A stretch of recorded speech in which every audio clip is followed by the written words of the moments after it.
ఇటీవల కన్నుమూసిన మాజీ మంత్రి నర్సారెడ్డి దశ దిన కర్మకు బీఆర్ఎస్ ఎమ్మెల్సీ కల్వకుంట్ల కవిత హాజరయ్యారు. హైదరాబాద్ లో జరిగిన దశ దిన కర్మ కార్యక్రమానికి హాజరై నర్సారెడ్డి చిత్రపటానికి పూలమాలలు వేసి నివాళులర్పించారు. ఆయన కుటుంబ సభ్యులను పరామర్శించారు.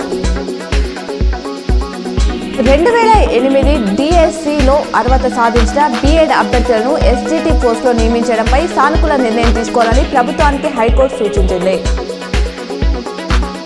గడ్డి మందు తాగి గురువారం రాత్రి ఓ మహిళ మృతి చెందినట్లు మాచారెడ్డి ఎస్ఐ శ్రీనివాస్ గౌడ్ తెలిపారు. మండలంలోని సోమారంపేట గ్రామానికి చెందిన స్వప్న కుటుంబ కలహాలతో ఇంట్లో గడ్డి మందు తాగినట్లు చెప్పారు. వెంటనే కుటుంబ సభ్యులు గమనించి చికిత్స నిమిత్తం ఆసుపత్రికి తరలించారు.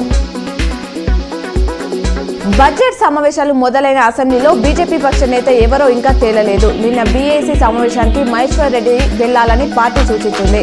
ఆయన పార్టీ రేఖ తీసుకుని వెళ్లేసరికి భేటీ మొదలు కావడంతో వెనక్కి వచ్చేశారు.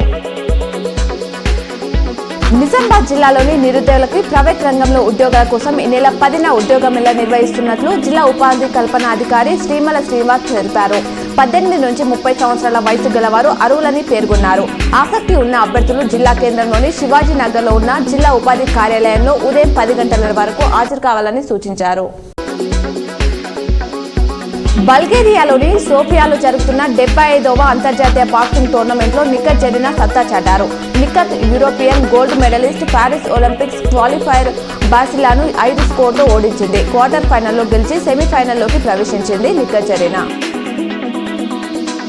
స్కూల్కు వెళ్లమని కూతుర్ని తండ్రి మందలించడంతో ఆమె ఆత్మహత్య చేసుకున్న ఘటన కామారెడ్డి జిల్లా రామారెడ్డి మండలంలో జరిగింది. ఎస్ఐ సుధాకర్ వివరాలిలా మండలంలోని ఓ గ్రామానికి చెందిన ఓ వ్యక్తికి 3 భార్యలు. మొదటి భార్య కుమార్తె స్కూల్కు వెళ్లడానికి నిరాకరించింది. ఈ క్రమంలో బాలికను మందలించిన అతను భార్యతో కలిసి కూలికి వెళ్లిపోయాడు. దీంతో మనస్తాపానికి గురైన ఆ బాలిక ఊరేసుకుని ఆత్మహత్యకు పాల్పడింది.